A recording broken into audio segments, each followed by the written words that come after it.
келдің? Неге келдің бізге айтпай? Гостиницада забавым шығып кетті, жатып маған абзал айтты, сенің сменің басталды деп. Сосын пох кинодағым. Айтпай, неге келдің? Айтпаймын. Айтпай, жетіп келгенің не еді сенде? Айтпай. Айтпай неге келдің?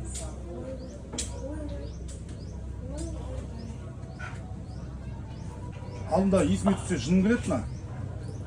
Құтқармай қояйын ба ана? Қайттан айтып тұратын ше, Абай. На дейтін, қайттан ұрып жүрсекші, Абай! Айтпай қойшы на, дейтін біреу. Осылар қиналса да, әзілдер таусылмайтын группа екен дейді шығар. Покинул группу боласың ба? Телефона покинул группу істейтін еді, ана отельда жүреді, телефондарымыз қайда ма ше? Бізді қазір байлап тастады деп болып тұрсен. Мен жайым жол кетмей алмаймын. Здесь уже не забыл. Вообще мен телефон... Тәтең шаршатты, да, қойды шына, өтті.